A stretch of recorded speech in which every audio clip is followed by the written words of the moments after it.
Bueno, muy buenos días a todos y a todas, cordial saludo. El día de hoy vamos a tener nuestra clase de manera asincrónica. Esto debido a que más tarde, sobre las 9:30 de la mañana, tengo un evento virtual con la Universidad Complutense de Madrid. Este evento responde a unos proyectos de investigación que se vienen desarrollando en la universidad, que tenemos unas mesas de trabajo y tenemos unos encuentros con unos investigadores españoles, y por horarios de este país, coincide con nuestra clase. Y también debido a que ya hemos tenido algunas no presencias de clase, pues he optado por hacer esta clase de forma virtual para que ustedes la oigan. No vamos a hablar obviamente las 2 horas y entiendan cuál es el proceso a seguir en este tercer corte. En ese orden de ideas, pues recordar que en nuestra clase de filosofía política nosotros estamos indagando sobre esa dimensión que los seres humanos tenemos ante una sociedad, esa dimensión política, esa dimensión de hacer parte de una sociedad. Ya lo diría Aristóteles, que somos animales políticos, es decir, que nosotros, nuestra naturaleza nos lleva a reunirnos, a crear sociedades. Y ya lo diría también Santo Tomás, que esas sociedades se unen para la constitución o la construcción de un bien común, de un bien que nos haga beneficio a todos y si no, a la gran mayoría, pero sin oprimir las minorías. Ahí se despliegan conceptos como libertad, como bondad, como virtud. No implica que las mayorías siempre ganen, sino que las mayorías deben garantizar también los derechos de aquellas minorías. Entonces, en ese orden de ideas se configura una dimensión en la cual tenemos que entender y relacionarnos o entender el relacionamiento con las otras personas. Y es lo que nosotros conocemos como la ciencia política.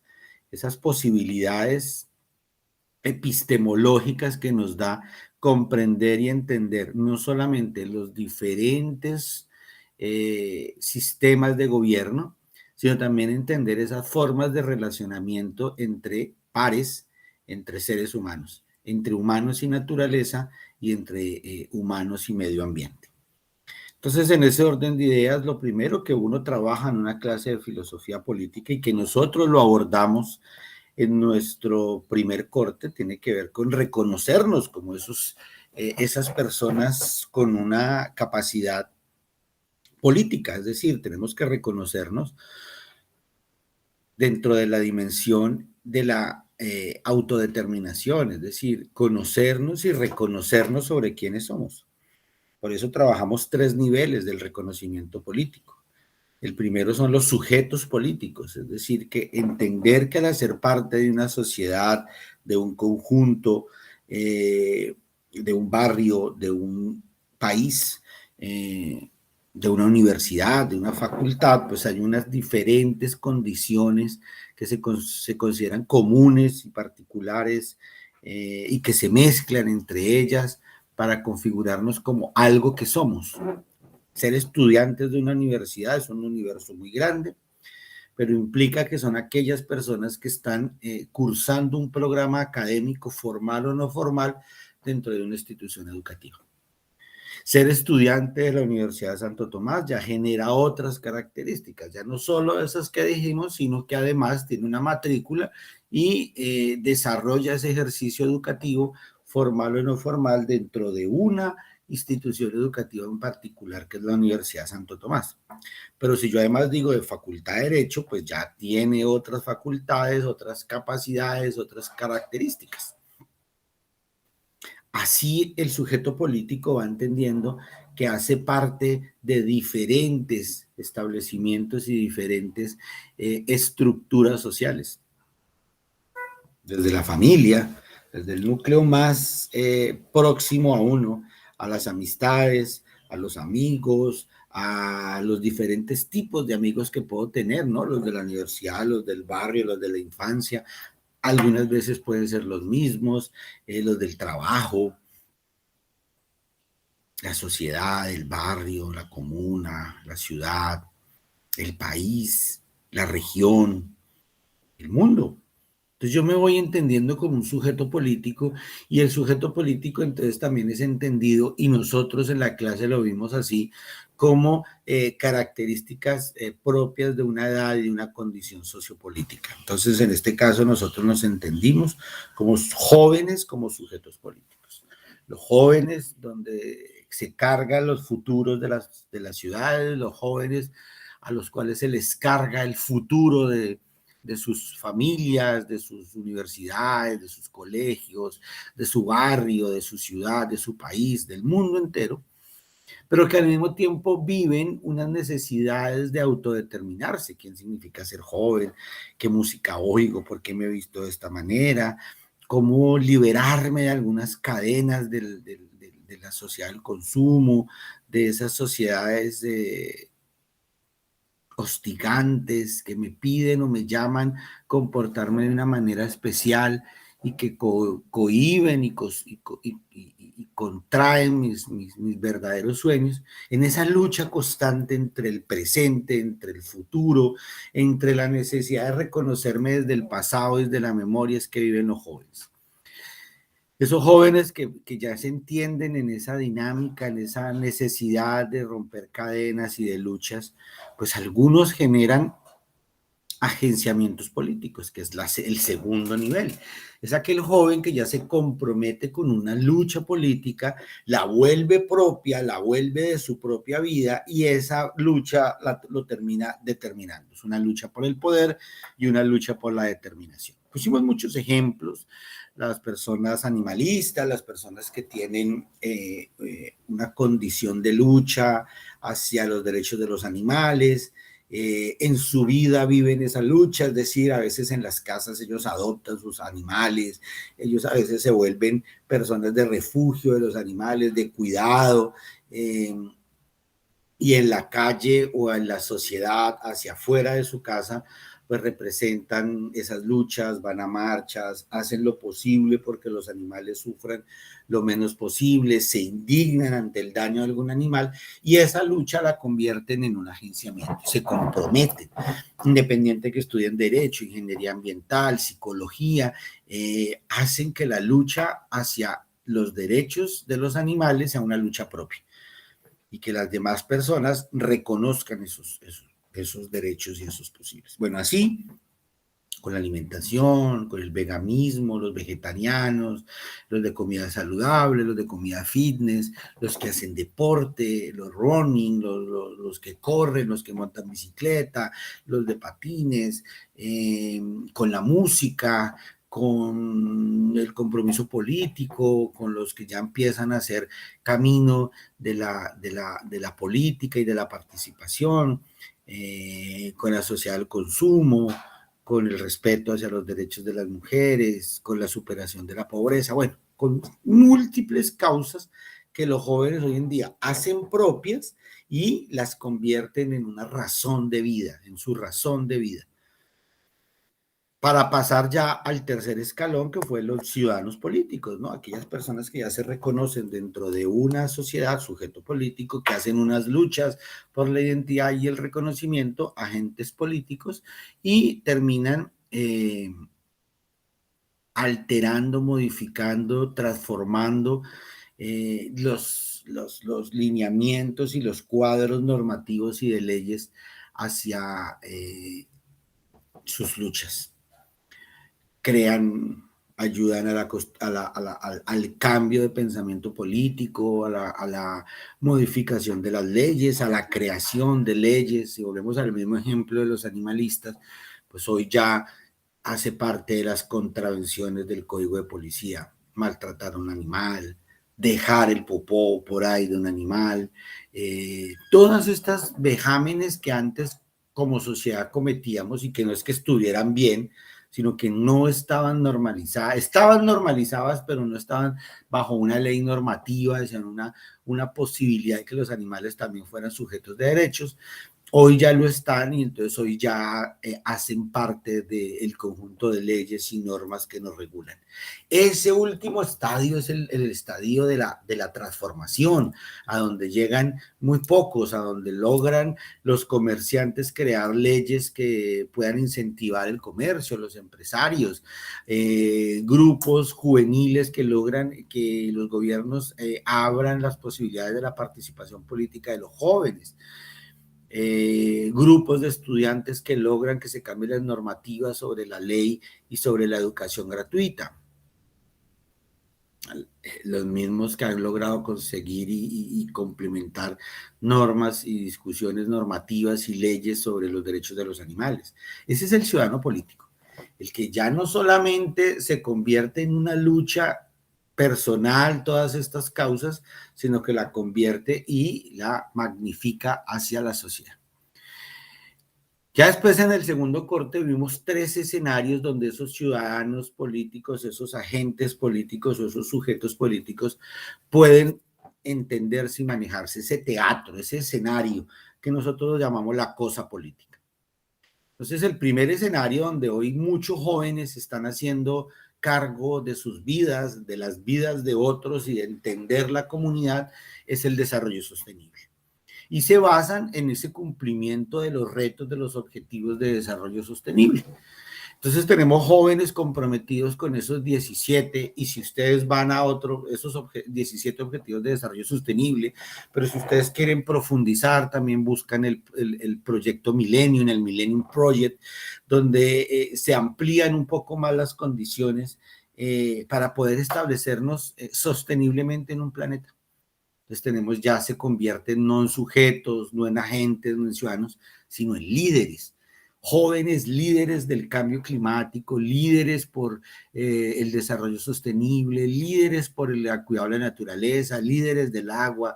En Villavicencio y en varias partes se llaman jóvenes de ambiente, algunos movimientos verdes, movimientos animalistas, ONGs que están luchando constantemente por poder tener un mejor lugar, un mejor espacio donde vivir.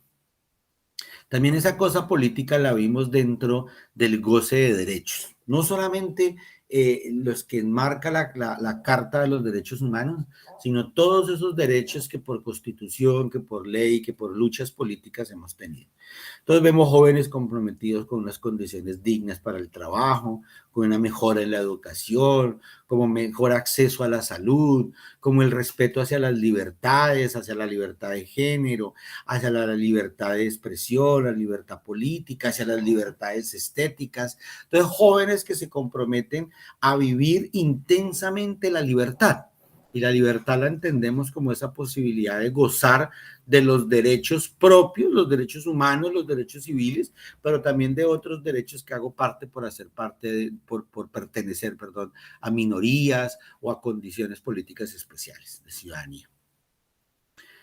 Ese escenario es un poco más amplio, ¿no? Es un escenario donde lo que buscamos no solamente es la consecución de un lugar, de un espacio en el que podamos seguir, como las luchas sobre el desarrollo ambiental, sino aquí también se busca es una vida digna, que podamos no solamente gozar de derechos, sino que esos derechos me permitan mejorar la calidad de vida.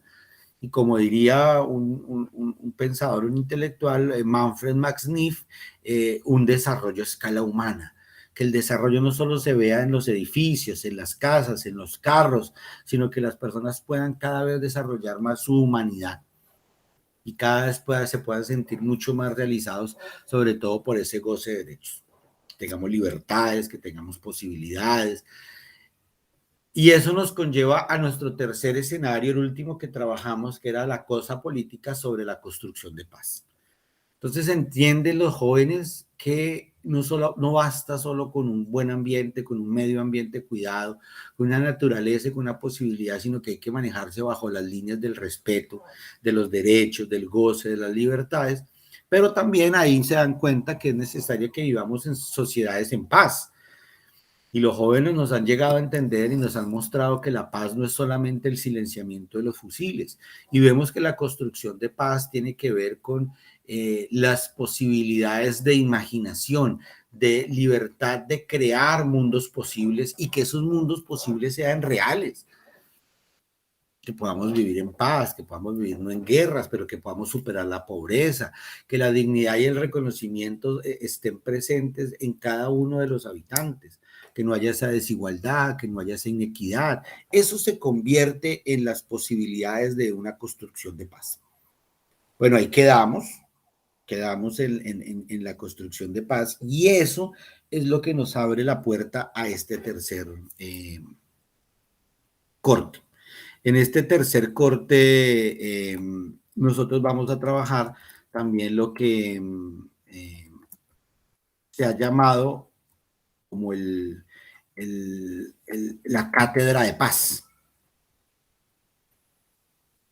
Nosotros queremos en este tercer corte, a partir de la filosofía política, empezar a entender esa situación política de Colombia, eso que nos ha llevado a venir hablando de paz, de goce de derechos, de cuidado del medio ambiente, porque en nuestro país se reúnen las tres, y que esa cosa política la materialicemos en lo que llamamos las construcciones de paz.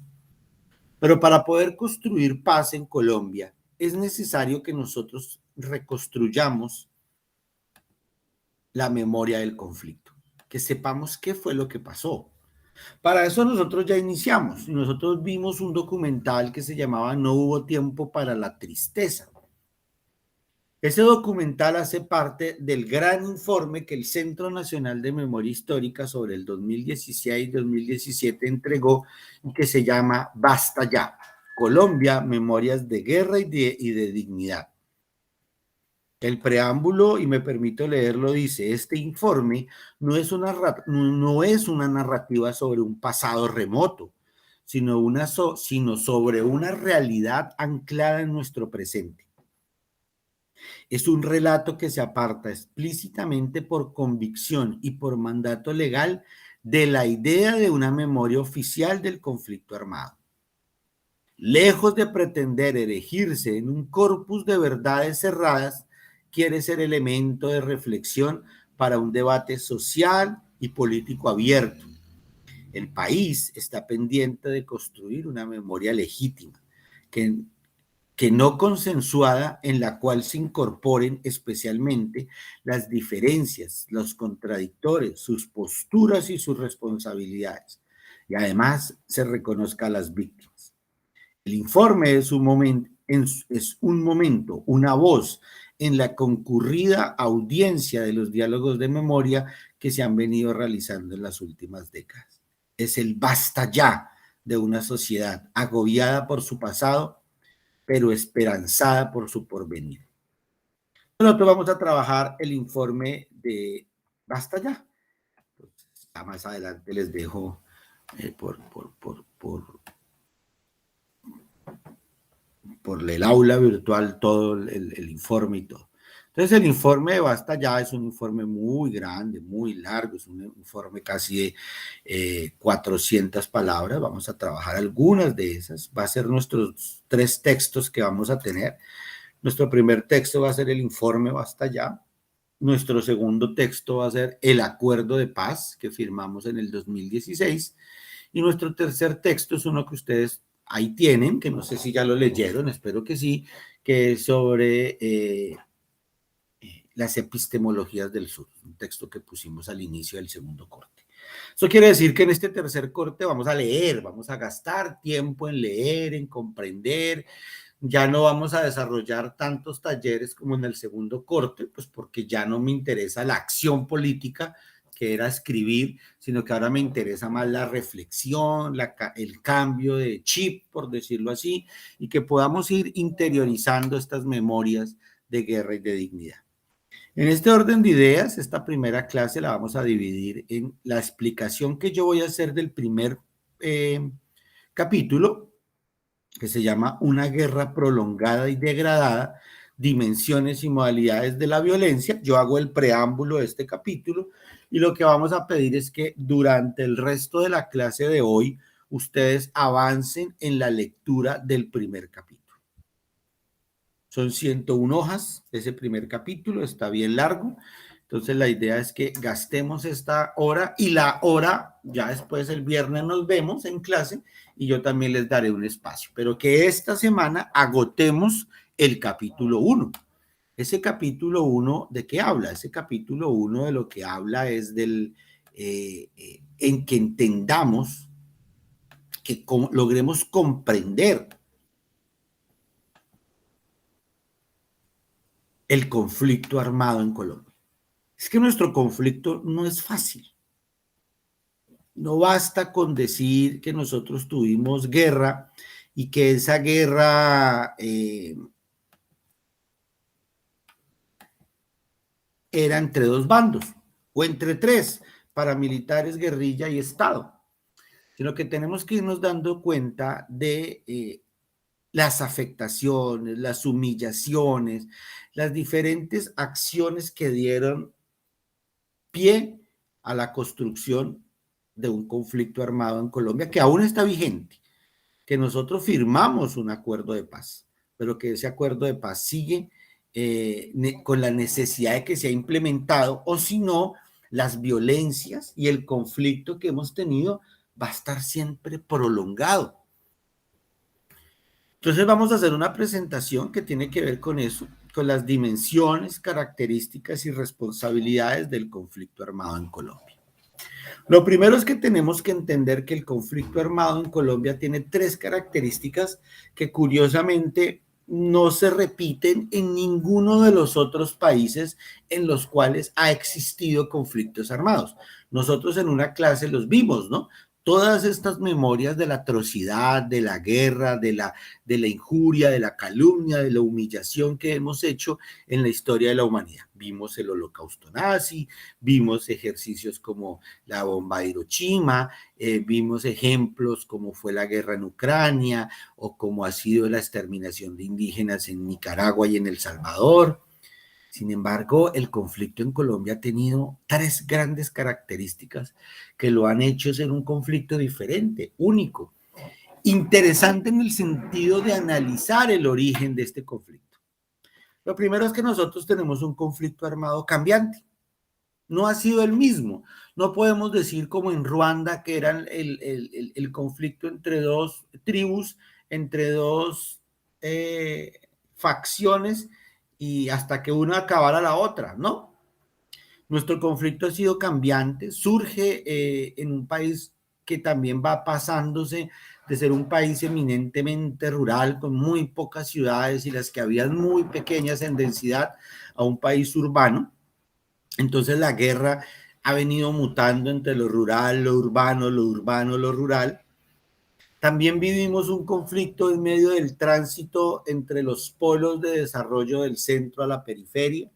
Entonces nosotros históricamente nos hemos manejado con la centralidad, con Bogotá, con Santa Fe de Bogotá, con la Nueva Granada, pero el conflicto no necesariamente ha tenido su ejercicio en el centro, en estas grandes ciudades, en Bogotá, sino que ha sido en las periferias. Y estas periferias al mismo tiempo se han venido conformando en polos de desarrollo, como los puertos, como las zonas agrícolas, como las zonas ganaderas, que ese progreso ha generado otro tipo de violencia. También nuestra violencia y nuestro conflicto armado hace una transición entre el Frente Nacional y la Constitución Política de 1991, es decir, dentro de ese Frente Nacional que podemos decir que surge sobre mediados de los 50 o principios de los años 50 y va hasta principios de los 80, pero que lo que ejemplariza es ese reparto en el poder que ha habido siempre, ¿no? Esas oligarquías, esas élites en Colombia que se han repartido el poder históricamente. Entonces vivimos un conflicto que parte de las castas políticas, de la orientación política, pero pasa también hacia la concepción de lo rural y lo urbano, entonces luchas campesinas, luchas indígenas, luchas afrodescendientes, que además se mezclan con la necesidad de un país de ir progresando, entonces el dominio de tierras, las extensiones ganaderas, el enfoque extractivista y de explotación minera, la lucha paramilitar, la lucha guerrillera, la lucha de las bandas criminales. Entonces es un conflicto que no puede decirse que es entre dos bandos, entre políticos, entre campesinos, entre guerrilleros, sino que ha tenido tantos matices que hoy decimos que es un conflicto completamente cambiante. Firmamos el acuerdo de paz, pero ahora seguimos peleando con otras guerrillas que les llamamos las disidencias, pero hay una fuerte presencia paramilitar, que inicialmente las fuerzas paramilitares lo que hacen es hacer un paraestado, una parafuerza en confabulación con el gobierno para poder desterrar o tener algunos créditos políticos, pero nosotros los paramilitares ahora se enfrentan con el mismo gobierno, tenemos gobiernos corruptos, tenemos gobiernos que incitan, financian y manejan la violencia. Entonces nuestro conflicto es completamente cambiante. Pero además de eso, es fragmentado. Tenemos muchas regiones, muchos actores armados y muchas luchas entre esos actores armados. Entonces nosotros tampoco decimos es que son las guerrillas que están en tales zonas contra el Estado que está haciendo presencia en tales zonas. No. Nosotros tenemos guerrillas exclusivas de algunos departamentos, nosotros hemos tenido fuerzas paramilitares que se concentran solo en un lugar, nosotros tenemos ahora bandas delincuenciales que vienen de Brasil, que vienen de México, que también nosotros mandamos bandas a esos países. En algunos casos es la lucha entre paramilitares guerrilleros, pero a veces paramilitares y guerrilleros se unen y hacen alianzas para pelear contra el Estado y proteger rutas de narcotráfico. Entonces es completamente fragmentado. Lo que pasa en Tibú, en norte de Santander, en la frontera con Venezuela, en el conflicto hoy, es diferente a lo que está pasando aquí en nuestra Macarena, en la zona de Macarena, Guaviare, en todo lo que tiene que ver con San José del Guaviare, Macarena, Calamar, todas estas zonas que confluyen en este paso entre la cordillera y la selva amazónica. También es diferente lo que pasa en Tumaco y lo que pasa en Chocó con el tráfico de armas, la violencia que hay hacia nuestros líderes sociales, que ellos no son ni guerrilleros, ni paramilitares, ni son del Estado, pero que tratan de hacer una lucha política por los derechos. La violencia que vemos ahora, el conflicto armado y violento que vimos en las ciudades, el surgimiento de pandillas, el surgimiento de bandas delincuenciales, el narcotráfico, el microtráfico, la inequidad social, el hambre, genera que en varias partes de nuestro país hayan unos conflictos armados supremamente disímiles y que han sido muy difíciles de abordar. Por eso nosotros hemos tenido múltiples acuerdos de paz, nos ha tocado firmar el acuerdo con el Quintilame, con el EPL, con el MM-19, con la guerrilla de las FARC, con los paramilitares, con las autodefensas, con bandas criminales. Constantemente se están haciendo acuerdos de paz, ejemplo, con pandillas, con delincuencia, con barras de los equipos. Hay diferentes formas de entender el conflicto y una de ellas es que tenemos que entenderlo como un conflicto fragmentado. Y ahí lo difícil de abordar la paz en Colombia. Y además ha sido un conflicto ambiguo, porque hoy no entendimos, ya después de mucho tiempo nunca entendimos cuáles eran las luchas de las guerrillas. Empiezan con unas luchas políticas, terminan por unas luchas de territorio y terminan volviéndose bandas delincuenciales, terroristas que trafican con armas, con drogas, hacen acuerdos de paz y después se renuncian a esos acuerdos como muchos de los líderes guerrilleros para armar otras guerrillas. Se pasa de ser guerrillero a ser paramilitar, de ser paramilitar a ser guerrillero. Se reprime, el Estado reprime, el Estado en esta afán de poder decir que está en paz para poder también solventar muchos créditos y mucha imagen internacional, pues reprime, hace reformas que dañan a las libertades, se inician procesos que no se acaban, se restringen libertades, se apoyan a unos grupos independientemente de otros. Y eso nos va generando que hay que también, aparte de las características del conflicto, darnos cuenta cómo la violencia dentro de este conflicto ha tenido otras dimensiones. vuelvo y les digo, no es el confrontamiento entre dos bandas, sino que aquí se mezclan emociones políticas, se mezclan odios, se mezclan iras, y se ha generado un conflicto y unas dimensiones de la violencia muy particulares. La primera es que se ha venido invisibilizando la violencia política. Es decir, en el marco de la lucha contra grupos armados, no nos hemos dado cuenta que la violencia política sigue estando en nuestro país desde mediados de los 50, si no decir antes, hasta hoy, a las personas que piensan diferente, a las personas que son de otros grupos políticos, no estamos hablando de grupos armados, a personas que están buscando el liderazgo territorial, el trabajar bajo el goce de derechos, pues se matan. Hoy seguimos matando a líderes sociales, líderes políticos, que no están abanderando ninguna lucha armada ni ningún proceso armado, pero que lamentablemente como daña o como afecta intereses políticos, pues entonces los acabamos, los matamos. Y eso ha generado un contexto de violencia generalizada, es decir, que en todo lugar de Colombia se vea violencia, porque buscamos acabar con violencia y con asesinato, con humillación y con desprestigio el que piensa diferente a nosotros.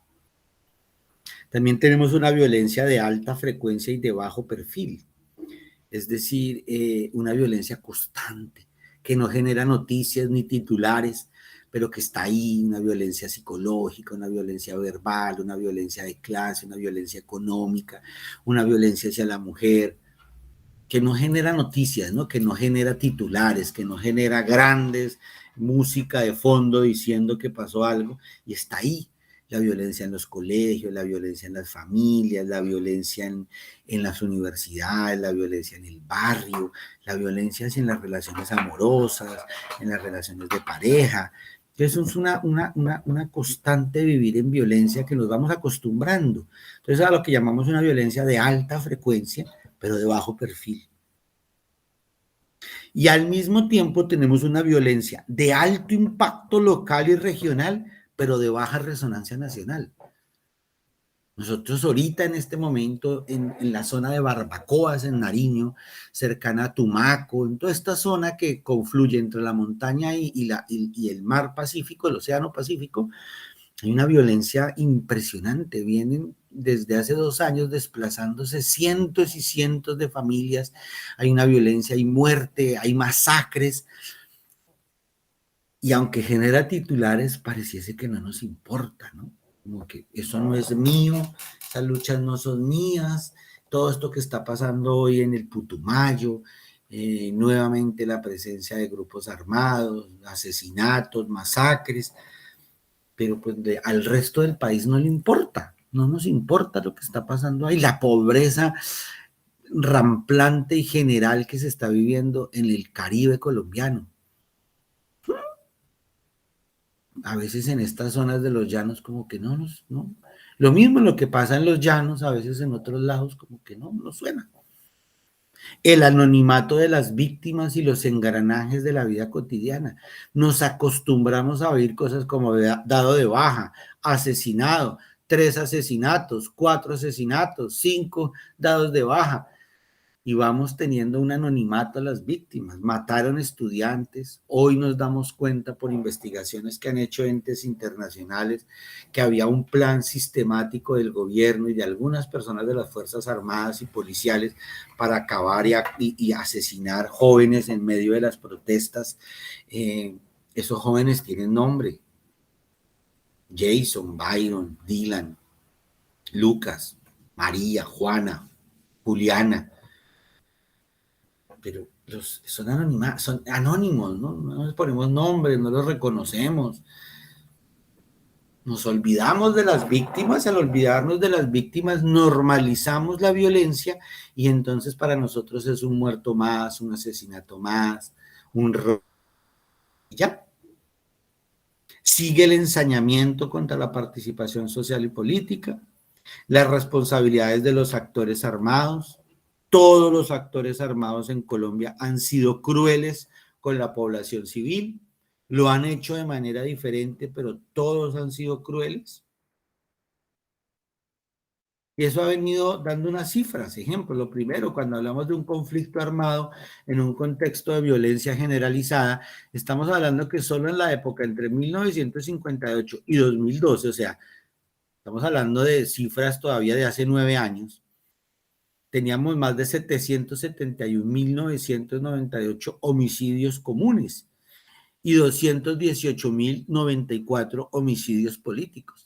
De 2012 a 2021, estamos hablando de 1.322.000 muertes, homicidios comunes. Es decir, en 9 años alcanzamos casi a doblar la fecha, el número de homicidios que pasaron entre el 58 y el 2012. Casi 50 años, más de 50 años. Casi 55 años.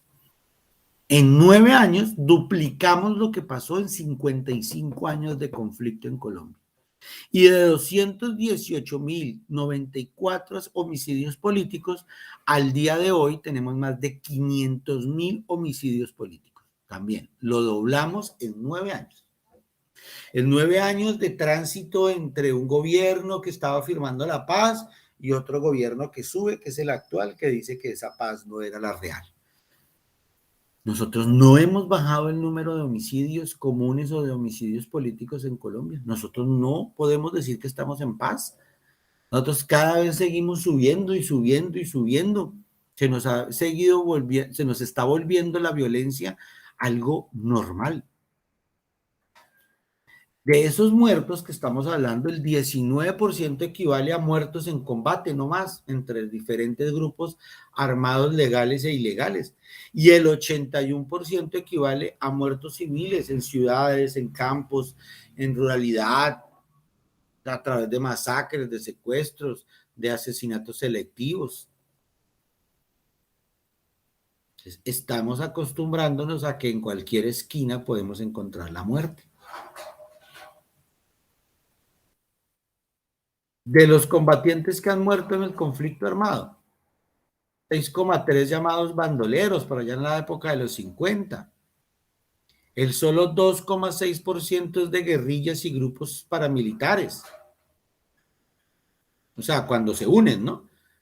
Cuando hay combates contra ellos unidos en algunos territorios. El 28% ha sido muertos de la fuerza pública. Solamente el 5,8% de grupos paramilitares y el 56% de guerrillas. Ahora, la pregunta es, ¿quiénes son esos muertos?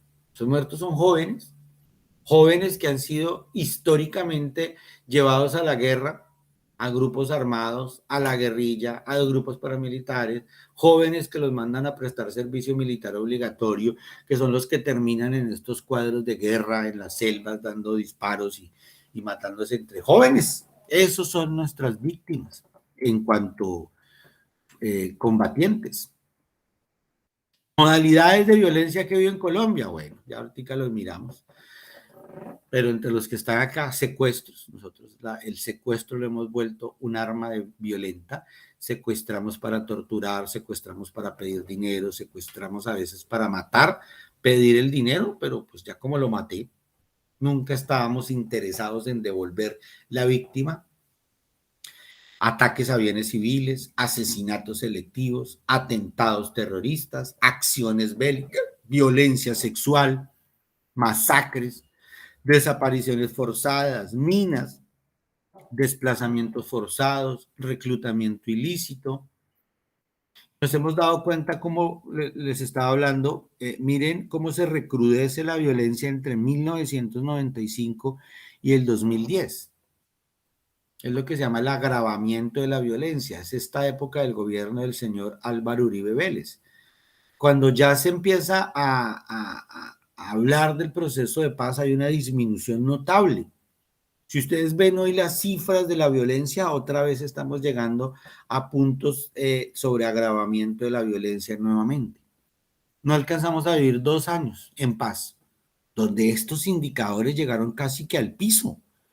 casi que al piso otra vez, casi que a cero. Y hoy estamos hablando otra vez de grandes números y cifras de personas y combatientes. Hemos tenido varios periodos de conflicto armado. Entre 1958 y el 82 hablamos de la transición de la violencia biopartidista a la subversiva, esta lucha, esta violencia entre liberales y conservadores que se convierte y que se lleva a los campos y que se empiezan algunas guerrillas liberales a convertirse en guerrillas campesinas, y aquellos grupos de corte conservador empiezan a recrudecer las acciones paramilitares en algunos sitios.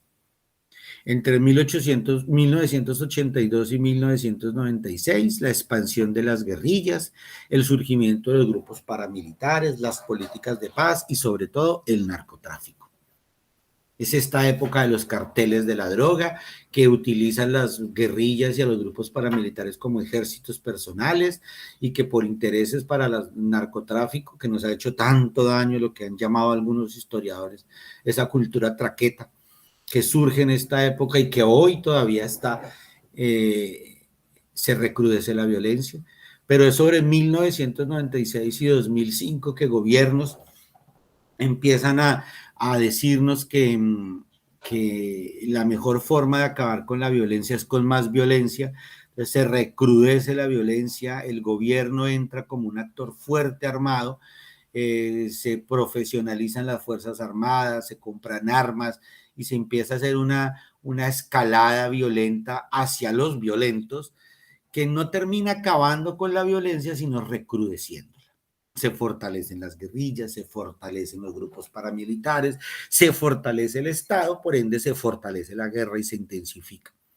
Hacia el 2005 y el 2012 se empiezan a hacer algunas negociaciones de paz con los paramilitares, se empieza el negociamiento con las FARC en lo que se llamó el Caguán. Sin embargo, pues ellas aprovechan es para volverse mucho más fuertes. Llega un gobierno de mano dura como el señor Álvaro Uribe Vélez y se reproduce la violencia, se vuelve a rearmar los grupos paramilitares y hacia el 2012, el 2013 y viene, perdón, la cuarta periodo que es del 2012 al 2021 que viene con el recrudecimiento del conflicto, la firma de paz, pero la atomización del conflicto. Entonces hoy ya no hablamos de las FARC, pero hablamos de disidencias, de grupos armados, de paramilitares, de BACRIM, de una cantidad de violencia que además se ha trasladado de los campos a las ciudades. Entonces antes decía la gente que no se podía ir a pasear ni ir al campo por lo peligro. Ahora no se puede estar en las ciudades. El campo de una u otra forma ha venido teniendo en algunos lugares una calma, una paz, en otros se ha venido recrudeciendo, sobre todo por el desplazamiento, sobre todo por el despojo de tierras, pero hoy la violencia la vivimos en las ciudades. En las ciudades estamos viendo desplazamientos, atentados, violencia, grupos armados, microtráfico. Entonces es un conflicto que es de muy difícil análisis. Si lo analizamos desde lo político es muy complicado. Es muy complicado ver, ejemplo, hoy excombatientes guerrilleros dentro de grupos políticos de derecha. Guerrilleros que en su momento pelearon contra los grupos de derecha, hoy hacen parte de los cuadros de gobierno, de mando, de partidos políticos de derecha. Lo mismo, personas que se hicieron elegir bajo discursos de guerra y discursos derechistas, hoy se consideran del centro, de la izquierda, progresistas, y es muy difícil entender esa situación desde lo político. Hay personas que fluctúan entre el apoyo a unos grupos y hay mucha gente en muchas partes apoyó grupos guerrilleros o grupos paramilitares porque tuvieran paz ellos, sin importarle a los otros. Si mientras en mi familia o en mi negocio haya paz, yo financio lo que sea. Si eso incluye matar a otros o acabar a otros, no nos importa. Entonces es necesario analizar el conflicto desde otro punto de vista, más allá de la confrontación política. Hay que entender el surgimiento, el rearme, el decaimiento y el resurgimiento de las guerrillas. que surgen a través de la marginalidad del Estado, que olvida a los lugares rurales, que ellos utilizan la lucha armada para la reivindicación de derechos, pero que después se vuelven en cuadros militares con una proyección de toma del poder, donde replantean sus posiciones y se radicalizan, se fortalecen militar y territorialmente e inician unas guerras de guerrillas, de repliegue, de debilamiento, reacomodamiento, atentados terroristas, pescas milagrosas, extorsión, pequeños ataques en gran magnitud a lugares, tomas guerrilleras, ataques a diferentes municipios, pero también entender el papel del Estado a través de unas élites que siguen dándole presencia al monopolio, a que el dinero lo concentren solo unos pocos, a la constante privatización de lo público, a la privatización de la lucha contra insurgente, de la vigilancia privada, de los grupos paramilitares. El Estado terminó patrocinando esas necesidades. No se les olvide que las Convivir, que fueron el origen de las autodefensas de Colombia, fueron creadas en una gobernación, en la gobernación de Antioquia, por el después presidente de Colombia, el señor Álvaro Uribe. O sea, se fomentó el paramilitarismo desde los mismos nidos de la política del Estado. Se separó lo militar de lo político, entonces los militares no estaban para defender la Constitución y los derechos, sino se volvieron para unos protección privada. Entonces en Montería, en Córdoba, en Cesar, se volvió los militares ejércitos privados de las grandes haciendas ganaderas. Los militares y la policía se volvieron ejércitos de los esmeralderos, de las empresas petroleras, de las empresas de monocultivos, volviéndose también actores no para la defensa del ciudadano, sino para la represión de ellos. Entonces el gobierno se nos ha vuelto represivo, sus reformas no han sido las mejores y siguen beneficiando a unos pocos en detrimento de la gran mayoría. Entonces el Estado ha sido protagonista en la intensidad del conflicto armado. Los paramilitares, a entender el surgimiento, de dónde surgen los paramilitares como ejércitos privados, a veces creados por las mismas fuerzas militares, cómo se expanden por las diferentes zonas ganaderas, petroleras, esmeralderas, cómo durante unos gobiernos se descompuso, se entraron en crisis, entraron casi que son vencidos en combate, pero que empiezan a cambiar su estrategia político-militar y se vuelven bandas terroristas de microtráfico y de narcotráfico. Y entonces en lo que es el Urabá antioqueño y lo que es el Caribe, el mar Caribe, las costas caribes de Córdoba, de Sucre, se convierten no, de Sucre, no, de Córdoba no fue el otro nombre, se convierten en Cesar, Córdoba y otros más, se convierten en ejércitos para proteger el narcotráfico, se llenan de dinero, se rearman, cambian su orientación político-militar, ya no es supuestamente por defender a privados, sino ellos también esperan tomarse el poder. De por sí, en una discusión, en una locución que hace Salvatore Mancuso en el Congreso, dice que ellos sí lograron tomarse el poder, que la mayoría de congresistas, de senadores y hasta de presidentes que habían financiado candidatos fueron por los paramilitares.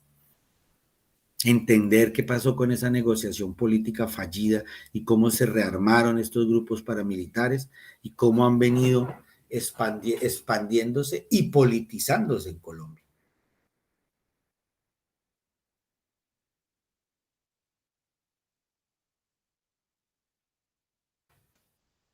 Y terminamos esa presentación, la cerramos, volvemos a lo que tiene que ver con nuestro cátedra de Basta Ya, estamos dando la cátedra de Basta Ya, que lo que tiene que ver es con entender esas características, esas modalidades de violencia que se han desplegado en el conflicto armado en Colombia, eh, con datos claves. Y aquí en esta lectura hay que entender varios conceptos claves, como la modalidad de violencia, que en Colombia las violencias se han visto ejecutar de diferentes formas. Una de ellas son los asesinatos selectivos, donde se hacen listas, donde se hacen identificación de personas a las que hay que asesinar, masacres, homicidios intencionados de más de 4 personas que están en situación de indefensión, la sevicia con la que se ha cometido algunos actos, el exceso de violencia y de crueldad extrema que hemos tenido, la tortura como arma de guerra y de violencia, la desaparición forzada, la privación de la libertad, el secuestro, el desplazamiento forzado, los despojos y las extorsiones, la violencia sexual, el reclutamiento ilícito, la acción bélica. Y vemos la foto de cómo paramilitares grababan y le tomaban fotos a jóvenes de la Comuna 13 de Medellín durante la Operación Orión, que fue además apoyada por el ejército, y después más del 90% de estos muchachos que fueron reseñados aparecieron muertos. Dentro de esas acciones bélicas, pues tenemos las minas, la munición que no ha sido explotada, la munición que es de acción personal, lo que hemos llamado las minas quiebrapatas, lastimosamente, los artefactos fabricados de manera artesanal, como los cilindros bomba, también los ataques a bienes civiles y el sabotaje, los atentados terroristas, las amenazas, ¿sí? Todo esto ha generado estas cifras en Colombia, que pues ustedes después ya en el ejercicio previo, posterior lo harán, que tiene que ver con todas las cifras sobre hasta el 2012, en algunas 2016, datos. Esto se ha recrudecido a partir del 2012, ¿no? Estamos viendo cifras solo desde 1958 al 2012. Como digo, hay unas cifras que aumentan un poco más hacia el 2014, 15 o el inicio del proceso de paz, pero pues que nos muestran cómo se vino recrudeciendo, ¿no?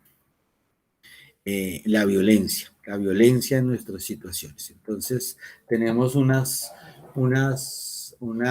situaciones, y es que la violencia en nuestro país tiene que ver con matar y esconder la mano, es decir, no se asumen los crímenes políticos, los asesinatos que han venido estableciendo, la invisibilidad de la guerra, nadie sabe quién mata a quién, nadie sabe por qué los matan, sencillamente aparecen muertos y no hay una acción del Estado y de la justicia para poder solucionar esos crímenes. Seguimos con más del 90% de los crímenes sin solucionar, y eso que hoy tenemos la JEP, la Justicia Especial para la Paz, encargada de eso, más la Comisión de la Verdad encargada de que nos diga qué pasó, pero después de 5 años todavía no entendemos muy bien qué fue lo que pasó en nuestro país.